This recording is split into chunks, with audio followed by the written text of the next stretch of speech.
Hello student, A1 study गुरु में आपका स्वागत है। मैं इफ्तिखार सर। आज 1.1 के मोस्ट इम्पोर्टेंट क्वेश्चन यानी बोर्ड में पूछे जाने वाले क्वेश्चन को बारे में बताने जा रहे हैं, जिसका पहला नंबर क्वेश्चन है। कह रहा है कि निम्नलिखित संख्याओं का एचसीएफ ज्ञात करने के लिए यूक्लिड विभाजन एल्गोरिथम का प्रयोग कीजिए। जिसका पहला सवाल है, हम हल करने जा रहे हैं। हल लिखेंगे, जो सवाल है उसे पहले लिख देंगे। सवाल मेरा क्या है, 135 है और 225 है। जब इसका मौसम यूक्लिड विभाजन से निकालते हैं तो सबसे पहला काम होता है कि इसमें दो मान है, 135 है और 225 है। दोनों का मौसम निकालना है। इसमें बड़ा वाला को ए मानते हैं तो ए बराबर हो जाएगा 225 और बी बराबर हो जाएगा मेरा 135। ये होगा बी का मान हो गया। अब आता है कि जब ए बी का मान हो गया है तो हमें यूक्लिड विभाजन एल्गोरिथम का प्रयोग करना है। तो लिख देंगे यूक्लिड विभाजन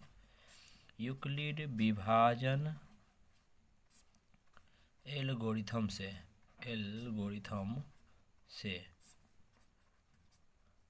ए बराबर बी क्यू प्लस आर होता है, जहाँ 0 से बड़ा या बराबर आर से बड़ा बी होता है। ये हो गया, इसका रूल है अपना। अब आते हैं कि हम इसको बनाएंगे तो चरण बाय चरण। जैसे चरण पहला लेंगे, चरण 1 लेंगे। चरण 1 में ए बराबर बी क्यू प्लस आर है। अब हम इसको ए बराबर बी क्यू प्लस आर के रूप में तोड़ेंगे। 135 से 225 में भाग देंगे। 135 से भाग देंगे किस में, 225 में। 135 से एक मरतबा रहेगा 135 हो जाएगा, जो घटाने के बाद 5 में से 5 गया 0, 12 में से 3 गया 9, ये ख़त्म हो जाता है। यानी लगभग हो जाएगा 225 में हम भाग दिए 135 से, जो घटा है एक मरतबा और शेषफल बचा है 90। शेषफल का मतलब आर का मान कितना हो गया, 90 हो गया। आर का मान 90 हो गया है, इसका मतलब आर का मान 0 नहीं आया है। तो लिख देंगे चूँकि आर का मान 0 के बराबर नहीं है। जब आर का मान 0 के बराबर नहीं होता है तो हम चरण दूसरा में जाते हैं। लिखते हैं चरण 2। चरण दूसरा में जब गए तो चरण 2 में फॉर्मूला लाएंगे ए बराबर बी क्यू प्लस आर। अब इसमें जो रफ किया तो उसमें फिर बढ़ाएंगे आगे, वहाँ से 135 को उतार देंगे। उतारे तो 90 से कटा एक मरतबा, तो 90 इकाई 90। जब घटाते हैं तो 5 में से 0 गया 5, 13 में से 9 गया तो 4, 45 बच गया। यहाँ लिख देंगे 135 बराबर हो जाएगा 90 गुने 1 प्लस हो जाएगा 45। चूँकि यहाँ भी आर का मान क्या है, 0 के बराबर नहीं आया है। जब नहीं आया तो चरण तीसरा में जाएंगे। चरण तीसरा हम ले लेंगे। चरण तीसरा में गए तो फार्मूला वही ए बराबर बी क्यू प्लस आर हो जाएगा। अब यहाँ जो रफ था उसमें क्या करेंगे, 90 यहाँ उतार देंगे और 90 को यहाँ 45 दूनी हो जाएगा 90। ये कट गया, ये भी कट गया। यानी हम लिख सकते हैं 90 बराबर 45 गुने 2 प्लस 0, जो कि क्या है, आर का मान 0 हो गया। जब आर का मान 0 होता है तो हम आगे चरण में नहीं जाते। जिस चरण में आर का मान 0 हुआ उस चरण में बी का मान जो होता है वह मेरा क्या होता है, मौसा होता है। अतः तीसरे चरण में आर का मान 0 हुआ, तीसरे चरण में बी का मान कितना है, 45। अतः मौसा बराबर कितना हो जाएगा, 45। ये मेरा क्या है, आंसर है। क्लियर है। चलिए अब आते हैं दूसरा सवाल पे। दूसरा है 196 और 38,220। 38,220 बड़ा वाला 38,220 है, इसीलिए ए का मान हो जाएगा 38,220 और बी का मान हो जाएगा 196। फार्मूला लगाना है यूक्लिड विभाजन एल्गोरिथम से। यूक्लिड विभाजन एल्गोरिथम से फार्मूला क्या होता है, ए बराबर बी क्यू प्लस आर, जहाँ इसका अपना नियम है 0 से बड़ा या बराबर आर से बड़ा बी होता है, इन होता है। अब आता है चरण 1 में हम आएंगे। चरण 1 ए बराबर बी क्यू प्लस आर है, हम तोड़ेंगे बराबर बी क्यू प्लस आर में। यानी 38,220 में हम भाग देने गए 196 से। 196 से कटता है 195 मरतबा, पूरा कट जाता है 38,220। सब कट गया। यानी सब कटने के बाद लगभग हम देखें तो इसको लिख सकते हैं कि 38,220 बराबर हो जाएगा 196 गुने 195 प्लस 0 लिख देंगे। चूँकि क्या है यहाँ r का मान 0 के बराबर हो गया। जब r का मान 0 के बराबर हो गया तो अतः मेरा जो मौसा हो जाएगा, जब भी r का मान 0 हो, इसमें b का मान कितना 196 था, 196 b का मान है, अतः मौसा कितना हो जाएगा 196। ये मेरा क्या हुआ फाइनल आंसर हो गया। क्लियर ये वाला।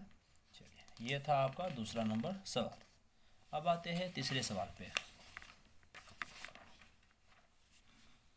तीसरा सवाल मेरा है, जो मौसा निकालना है तीसरा, वो है आपको 867 और 255, इसका मौसा निकालना है। ए का मान हो जाएगा 867, बी का मान हो जाएगा 255। यूक्लिड विभाजन एल्गोरिथम से, यूक्लिड विभाजन एल्गोरिथम से फार्मूला है a बराबर बी क्यू प्लस आर, जहाँ 0 से बड़ा या बराबर r से बड़ा b होता है। लिख देंगे यहाँ पे, लिखेंगे चरण 1 यानी चरण पहला में फार्मूला हो जाएगा a बराबर बी क्यू प्लस आर। अब 867 में 255 से भाग देंगे, ये कटेगा लगभग 3 मरतबा। 3 मरतबा में 3 पचे 15 5 1, 3 पचे 15 16 6 1 और 3 अठे 3 दूना 6 1 7। भाग देते हैं, घटाने पर 7 में से 5 गया 1, नहीं 2, सॉरी 6 में 6 गया 0, 8 में 7 गया 1, 102 बचता है। इसको हम लिख सकते हैं कि 867 बराबर 255 गुने 3 प्लस 102। क्योंकि क्या हुआ कि यहाँ भी r का मान 0 के बराबर नहीं है, यहाँ 0 के बराबर नहीं हुआ। अब आएंगे दूसरा चरण में, चरण नंबर 2 में होगा a बराबर बी क्यू प्लस आर। जो रफ किए थे उसमें क्या करेंगे, मौसा के लिए 255 यहाँ उतारेंगे। 102 से कटेगा कितना मरतबा, 2 मरतबा, तो हो जाएगा मेरा 204। घटाएंगे, 5 में से 4 गया तो 1, 5 में से 0 गया तो 5, ये कट गया, नहीं 51 बच गया। इसको लिख सकते हैं हम 255 बराबर 102 गुने 2 प्लस 51। यहाँ शेष पर कितना हो गया, 51 हो गया। क्योंकि यहाँ पे क्या हुआ, r का मान 0 के बराबर नहीं हुआ है, तो चरण आएंगे तीसरा में। चरण तीसरा में आएंगे, क्या हुआ चरण तीसरा, फार्मूला होता है a बराबर बी क्यू प्लस आर। जो रफ किए थे वहाँ पे 102 हम उतार देंगे, 51 से कटेगा 2 मरतबा, तो हो जाएगा आप 51 दूना 102, पूरा पूरा कट गया। इसको यहाँ लिख देंगे कि चूँकि 102 में भाग दिए हम 51 से, जो कि 2 मरतबा कटा है, शेषफल बचा 0। क्योंकि यहाँ पर क्या हो जाएगा, r का मान 0 के बराबर हो गया। जब r का मान 0 के बराबर हो गया तो अतः मौसा जो हो जाएगा मेरा कितना हो जाएगा, तो मौसा जिसमें r का मान 0 हो उसमें b का मान कितना 51 है, तो मौसा हो जाएगा 51। ये मेरा क्या हुआ, आंसर हो गया। क्लियर ये वाला सवाल। चलिए अब आते हैं दूसरा सवाल पे, जो इम्पोर्टेंट है। दूसरा नंबर सवाल में क्या कहता है, दर्शाइए कि कोई भी धनात्मक विषम पूर्णांक 6 या 6 या 6 के रूप का होता है या नहीं। जब दर्शाने वाला सवाल में आएगा तो उसमें 6 या 6 या 6 या 6 को पहले मानना होता है। तो क्या मानेगा, धनात्मक विषम पूर्णांक। लिखते हैं, माना कि कोई धनात्मक विषम पूर्णांक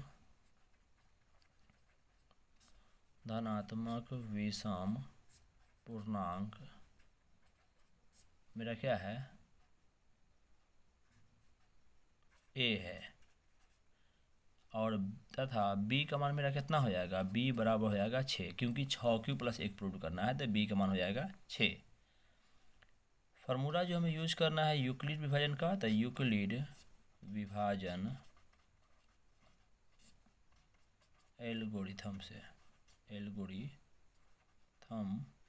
से फार्मूला हो जाता है a बराबर बी क्यू प्लस आर, जहाँ q कोई पूर्णांक है, q कोई पूर्णांक के रूप में है, और 0 से बड़ा या बराबर r से बड़ा b होगा। ये पूरा लिख देंगे। तथा b का मान जो है वो पहले से फिक्स हो चुका है, 6 है। यहाँ कंडीशन ये है कि ए बराबर बी क्यू प्लस आर में क्यू कोई पूर्णांक रहेगा, यानी ए का मान हमें निकालना है जिसमें बी का मान 6 रहेगा, क्यू कोई पूर्णांक रहेगा, आर का मान इसके हिसाब से निकालना है। क्या लिखा दिया? 0 से बड़ा या बराबर आर और आर से बड़ा बी होना चाहिए। तो 0 से बड़ा या बराबर आर से बड़ा बी, यानी बी से छोटा होना चाहिए। बी 6 है, 6 से छोटा कौन संख्या हो सकता है? 0, 1, 2, 3, 4, 5 हो सकता है। लेकिन यहाँ एक कंडीशन लगा हुआ है, धनात्मक विषम पूर्णांक। धनात्मक विषम मतलब विषम संख्या लेना है।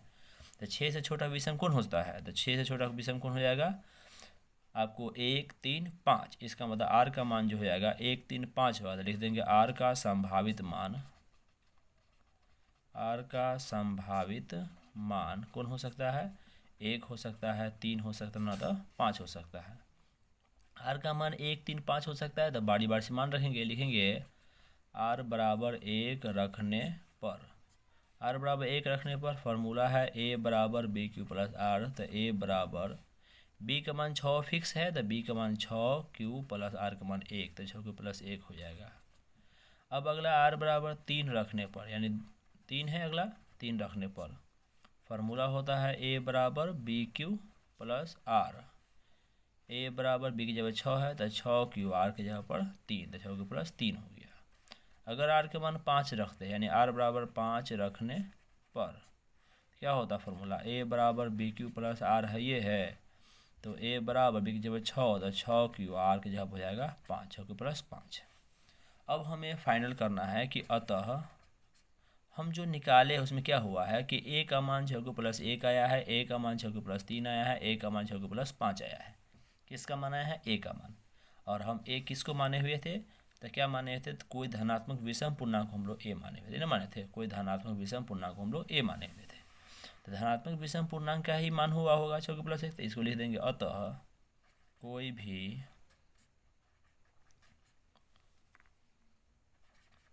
धनात्मक विषम पूर्णांक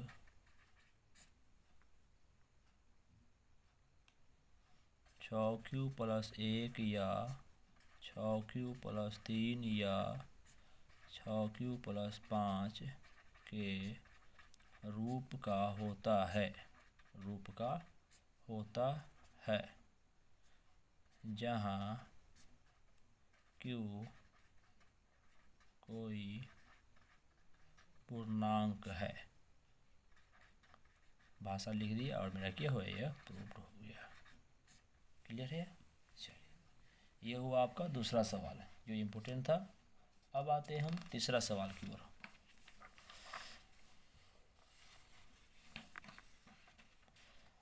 तीसरे सवाल में है जो इम्पोर्टेंट के हिसाब से है तीसरा सवाल, उसमें क्या कह रहा है? कह रहा है किसी परेड के 616 सदस्य वाली सेना की टुकड़ी, सेना की टुकड़ी है जिसमें 616 सदस्य है, यानी सेना जिसको आर्मी बोलते हैं हम लोग, सेना के सदस्य है जिसमें 616 सदस्य है। अब 616 सदस्य वाले सेना की टुकड़ी है, उसी में से में क्या करना है? लिख देंगे, हल लिखेंगे, लिखेंगे आर्मी के सदस्यों की संख्या 616। कह रहा है कि टुकड़ी को 32 सदस्य वाले आर्मी बैंड के पीछे मार्च करना है, यानी आर्मी बैंड के सदस्य संख्या कितना हो जाएगा?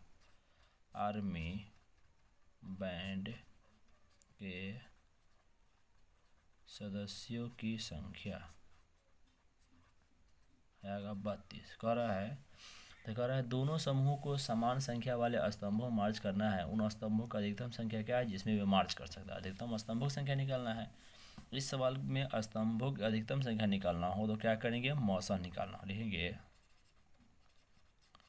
अधिकतम स्तंभों की संख्या बराबर, संख्या जो हो जाएगा वो हो जाएगा HCF किसका? 616 और 32 का मान निकालेंगे। इसका ए बराबर हो जाएगा 616, बी बराबर हो जाएगा मेरा 32।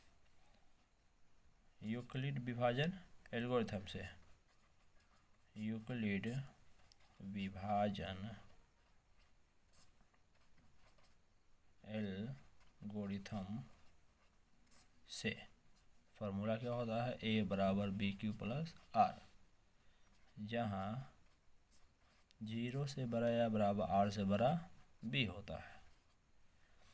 अब हमें तोड़ना है 616 को। चरण 1 में जाएंगे, चरण पहला लिए। चरण पहला में क्या किए, 616 में भाग देंगे किससे, 32 से।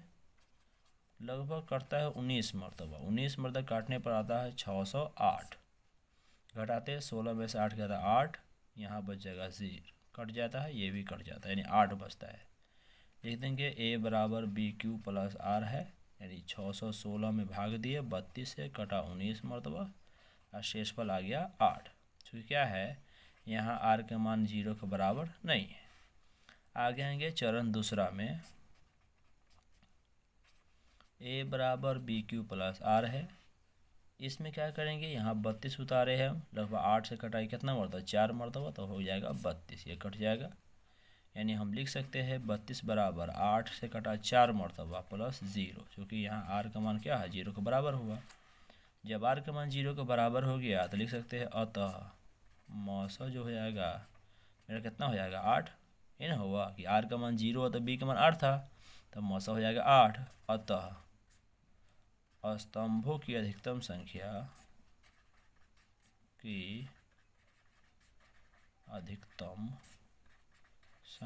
बराबर हो जाएगा 8 है। मेरा क्या है, आंसर है।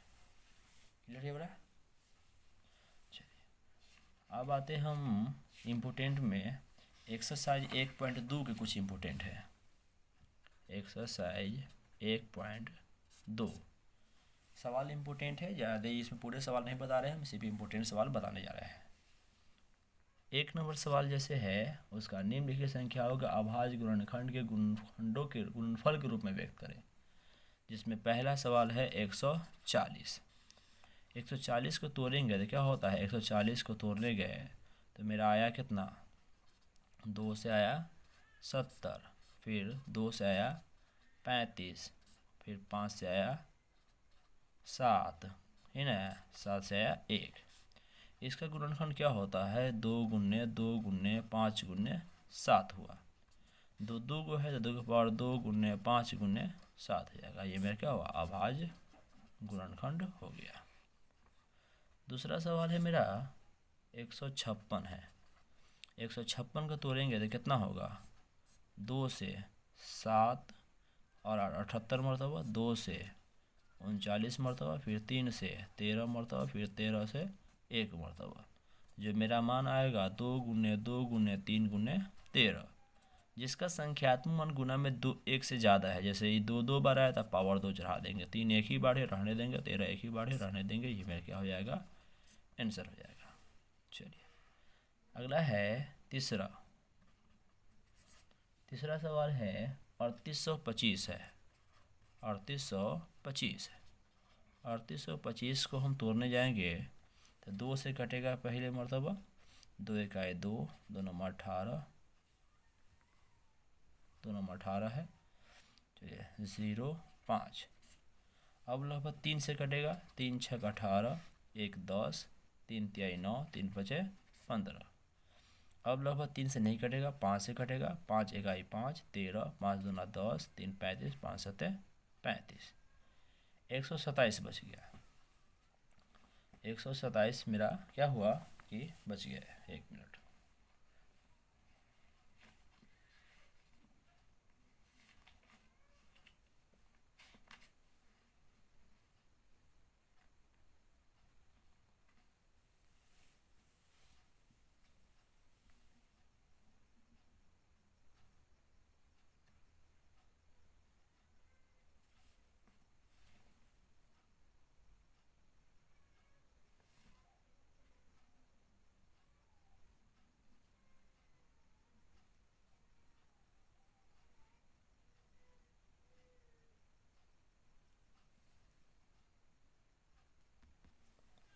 सॉरी ये गलत हो गया है, मतलब ये नहीं बनेगा ऐसे। 3825 2 से नहीं कटने वाला था।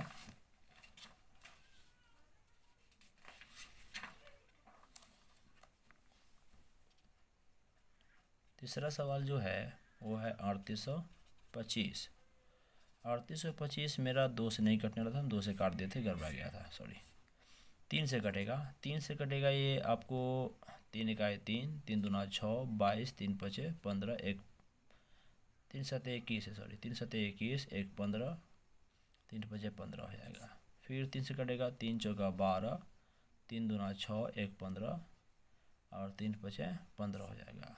अब ये कटेगा 5 से, 5 8 40, 2 25 बचा 25। फिर 5 से कटा ये 17 मरतबा, फिर 17 से कटा 1 मरतबा। 38 25 का गुणनखंड जो मेरा आया है 3 गुने 3 गुने 5 गुने 5 गुने 17 है ना, है 3 2 गो है तो लिख देंगे 3 का पावर 2, 5 का पावर 2 गुने 17 और यही मेरा क्या हुआ, आंसर हो गया फाइनल। क्लियर है? चलिए अगला सवाल है 5005, 14वां नंबर है 5005। इसका गुणनखंड तोड़ने जाते हैं तो 5005 को गुणनखंड तोड़ेंगे तो ये लगभग करता है पहले 5 से, ठीक है 5 इकाई 5 0 0 5 इकाई, ये भी 5 इकाई 5 हो जाएगा। अब लगभग इधर कोई संख्या से नहीं कटने वाला है, 7 से रहेगा, 7 से हो जाएगा 7 इकाई 7, बच जाएगा यहाँ पर कितना 3 30, 7 चौक 28, बचेगा 2 पर 1 21, 7 21, 7 से कटेगा उसे 11 से, 11 से कटेगा लगभग 11 का 11, बचेगा 33, 11 33, 13 हुआ, 13 से कटेगा 1 मरतबा जो कि हो जाएगा गुणनखंड मेरा 5 गुने 7 गुने 11 गुने 13। इसमें कोई भी दो एक से अधिक नहीं है तो यही मेरा फाइनल आंसर हो जाएगा। अगला सवाल है 5वां सवाल मेरा, 5वां सवाल है आपको 7429, यानी 7429 सवाल है। 7429 को हम तोड़ने जाएंगे तो मेरा आएगा लगभग ये 2 से 3 से 5 से नहीं करता है, डायरेक्ट 17 से कटेगा, 17 से कटेगा, 17 से 17 चौक 68, लगभग 17 चौक 68 होता है जो कि बचता है यहाँ से 2 6 पर 62 हो जाएगा, 17 तिहाई 51 बचता है यहाँ 9 2 11 119, 119 17 7 119, यानी 17 से कटा आपको 437 मरतबा। उसके बाद कटेगा 19 से, 19 दूनी 38, बच जाता है मेरा 38 + 2 3 5 57, 19 तिहाई 57, 23 मरतबा। फिर 23 से करता है 1 मरतबा जो कि कितना हो जाएगा 17 गुने 19 गुने 23 हो जाएगा, ये भी एक से अधिक बार नहीं है तो ये मेरा क्या हुआ, यहीं तक आंसर रह गया जो 17 गुने 19 गुने 23 के बराबर है। क्लियर ये बोला? चलिए अब आते हैं हम दूसरा नंबर में। कह रहा है पूर्णांकों के निम्नलिखित युग्मों के एचसीएफ और एलसीएम ज्ञात कीजिए और इनकी जांच कीजिए कि दो संख्याओं गुणनफल बराबर एचसीएफ गुने एलसीएम है या नहीं है। 1 नंबर सवाल में है आपको है 26 और 91, 26 और 91 कितना है 26 और 91। 26 का गुणनखंड तोड़ने गया तो मेरा आया 2 गुने 13 और 91 को तोड़ने गया तो आया आपको 7 गुने 13। एचसीएफ निकालने के लिए सबसे बड़ा कंडीशन होता है कि वैसी संख्या जो दोनों में मौजूद हो उसमें छोटा वाला लेंगे। 13 दोनों मौजूद है उसमें छोटा वाला कौन लेंगे, तो दोनों 13 ही है तो 1 ले लेंगे।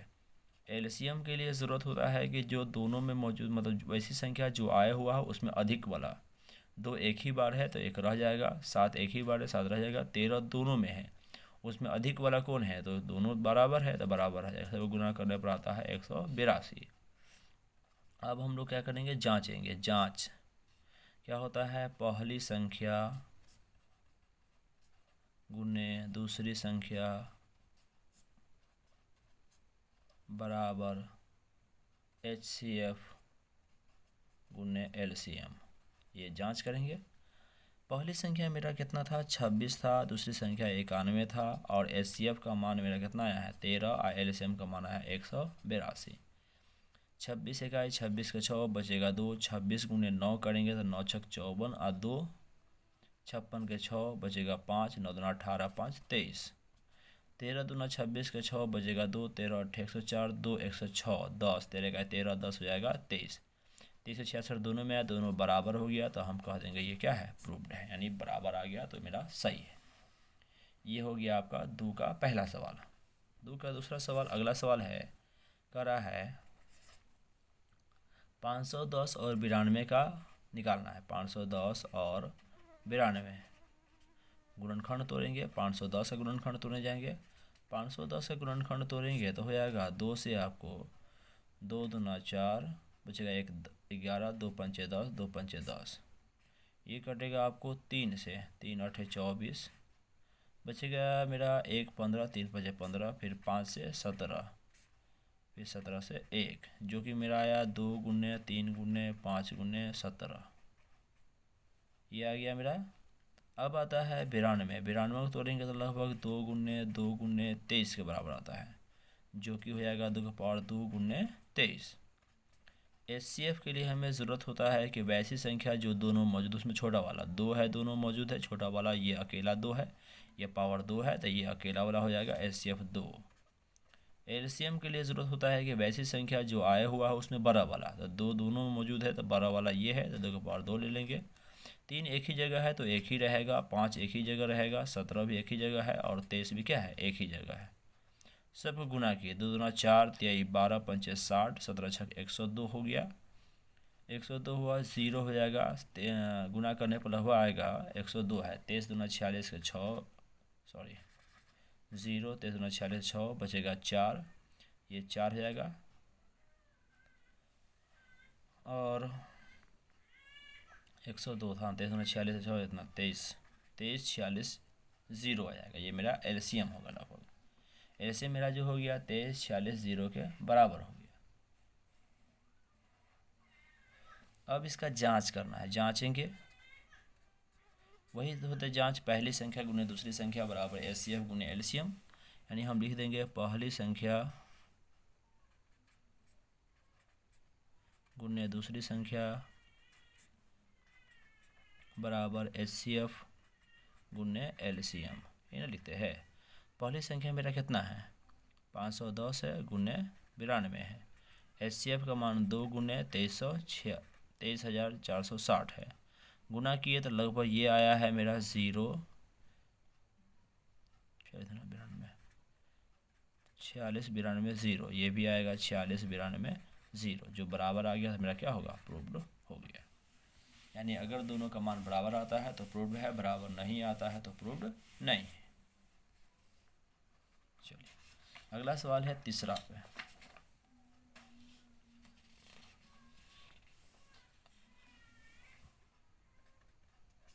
दो का तीसरा सवाल कह रहा है 336 और 54 है।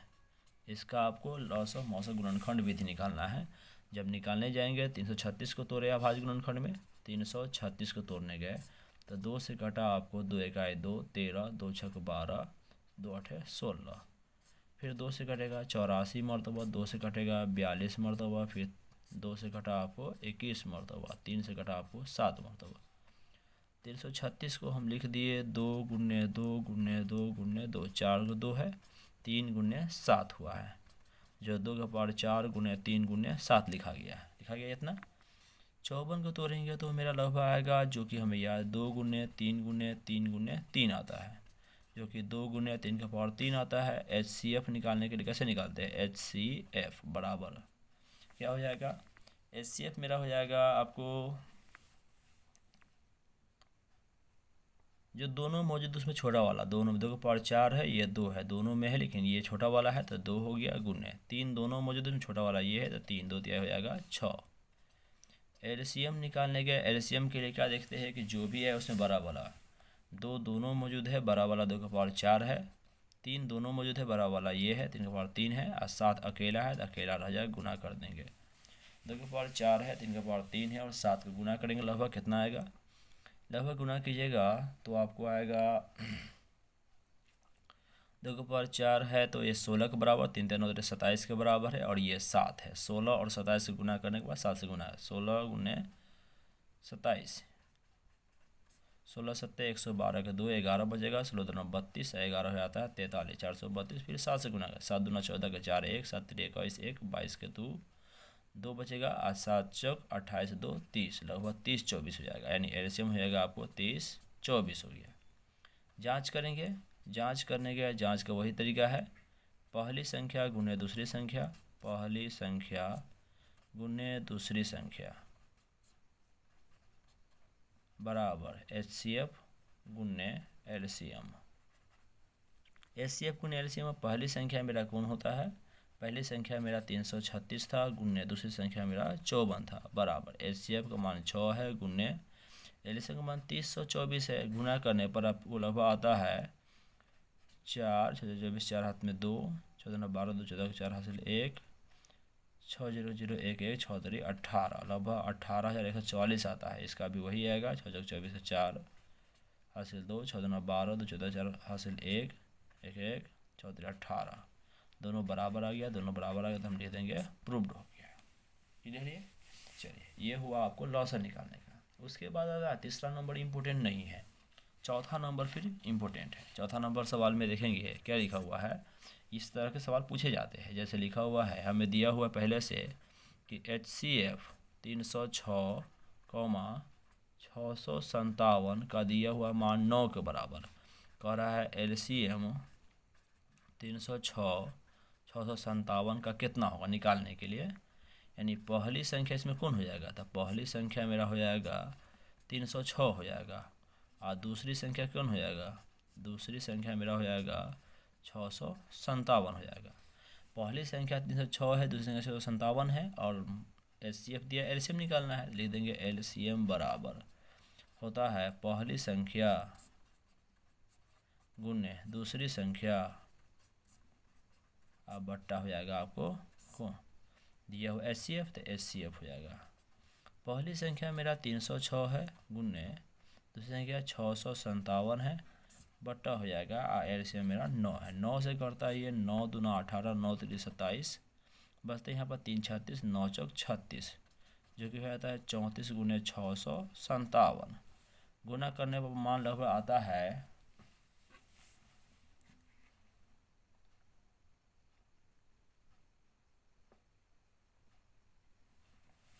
लगभग 22,338 आता है।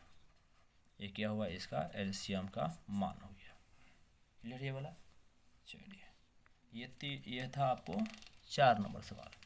अब थोड़ा सा 5 नंबर देख लेते हैं। हालांकि 5 उतना इम्पोर्टेंट नहीं है, लेकिन फिर भी 5 पूछा जाता है कभी कभी, देख लेते हैं। 5 नंबर सवाल हमें क्या कर रहा है, कह रहा है कि जांच कीजिए कि क्या किसी प्राकृतिक संख्या n के लिए जगह पर n 0 पर समाप्त हो सकती है। पता नहीं संख्या कौन है, तो लिख देंगे माना कि एक संख्या है, तो माना कि कोई संख्या या कोई पूर्णांक संख्या लिख सकते हैं, संख्या a है, मतलब जो 6 का पावर n है ना वो a के बराबर है। कह रहा है n एक प्राकृत संख्या है, क्योंकि सवाल ही कह रहा है कि प्राकृत संख्या के लिए, तो n एक क्या है, प्राकृत संख्या है, इसीलिए n का मान क्या हो जाएगा, तो n का मान 1 2 3 4 कुछ भी हो सकता है, बहुत सारा हो सकता है। n का मान हम रख के चेक करेंगे, n बराबर 1 रखने पर, n बराबर 1 रखे क्या होता है, a बराबर 6 का पावर n है, तो 6 का पावर 1 की यानी 6 हुआ। इसे गुणनखंड तोड़ेंगे, 2 गुने 3 हो जाएगा। फिर n बराबर 2 रखने पर, अब n बराबर 1 रखे थे, अब 2 रखने पर a बराबर 6 का पावर n है, यानी 6 का पावर 2 है। 6 का पावर 2 मतलब 6 2 बार लिखाएगा, दोनों गुणनखंड तोड़े तो 2 गुने 3, और फिर एक 6 के हो जाएगा 2 गुने 3। n बराबर 3 रखने पर a बराबर हो जाएगा 6 का पावर n, मतलब 6 का पावर 3 हो जाएगा, और 6 का पावर 3 मतलब 6 3 बार लिखाएगा, ये लिखाएगा 2 गुने 3 गुने 2 गुने 3 गुने 2 गुने 3 हो जाएगा। इस प्रकार और भी मान रखे, इस प्रकार मान आएगा। हम क्या देखें कि 6 का जब पावर 1 रखे तो गुणनखंड में 2 3 आया है, पावर 2 रखे तो गुणनखंड में 2 3 2 3 आया है, 3 रखे तो 2 3 2 3 आया है। मतलब जब भी हम n का मान कुछ भी रख रहे हैं तो मेरा गुणनखंड में क्या आता है, 2 और 3 आता है। चूँकि यहाँ भाषा लिखना होगा, चूँकि 6 का पावर n के अभाज्य गुणनखंड में, क्योंकि अभाज्य गुणनखंड के ना, अभाज्य गुणनखंड में केवल 2 और 3 है। हम जानते हैं कि किसी भी संख्या को, किसी भी जो लिख दिया, किसी भी संख्या को शून्य पर यानी 0 पर, शून्य पर समाप्त होने के लिए उसके अभाज्य गुणनखंड में, उसके अभाज्य गुणनखंड में 2 और 5 का होना अनिवार्य है। यानी किसी अभाज्य गुणनखंड में 2, 5 होता है तभी वो 0 पर समाप्त हो सकता है। इसमें 2, 3 है, यानी 2, 3 है, 2, 5 नहीं है। जब नहीं है तो क्या हुआ, अनिवार्य है, लेकिन यहाँ पूरा पूरा लिखा हुआ नहीं है। जब नहीं होगा तो क्या होगा, ये 2 पर समाप्त नहीं होगा। अतः छग पर n 0 पर समाप्त नहीं होगा। ये क्या हुआ, आंसर मेरा हो गया। क्लियर बोला। चलिए अब आते हैं लास्ट, एक 7वां सवाल है जो देख लेते हैं। 1.2 तक आज रहने देंगे। 7वां सवाल है, कर किसी खेल के मैदान के चारों ओर एक वृत्ताकार पथ है। इस मैदान के एक चक्कर लगाने में सोनिया को 18 मिनट लगते हैं, जबकि इसी मैदान को एक चक्कर लगाने में रवि को 12 मिनट लगते हैं। 2 व्यक्ति है। सोनिया को लगा समय बराबर है 18 मिनट और रवि को लगा समय बराबर है 12 मिनट। दोनों का अपना अपना समय लगा है। अब दोनों को एक जगह मिलने में कितना समय लगेगा, तो दोनों को मिलने में लगा समय, जो दोनों को मिलने समय लगा है ना, तो वो होता है एलसीएम होता है। क्या होगा, एलसीएम निकालना किसका, 18 और 12 का। तो एलसीएम निकालेंगे 18, 12 का, तो 18 और 12 का। 18 गुणनखंड तोड़िएगा तो आपको आएगा 2 गुने 3 गुने 3 आता है, जो कि लिखाता है 2 गुने 3 का पावर 2 लिखाता है। 12 गुणनखंड होता है 2 गुने 3 होता है, जो 2 का पावर 2 लिखाता है, गुने 3 लिखाता है, ये लिखाता है। अब इसका एलसीएम निकालने जाएंगे तो एलसीएम में क्या हो जाएगा कि जो मौजूद है उसमें बड़ा वाला 2 दोनों मौजूद है, बड़ा वाला 2 का पावर 2 है, 3 दोनों मौजूद, बड़ा वाला ये हो जाएगा, इसका आ जाएगा 36। ये देंगे। अतः दोनों को मिलने में लगा समय आएगा आपको 36 मिनट। यही क्या है, फाइनल आंसर हो गया। क्लियर है। चलिए बाय।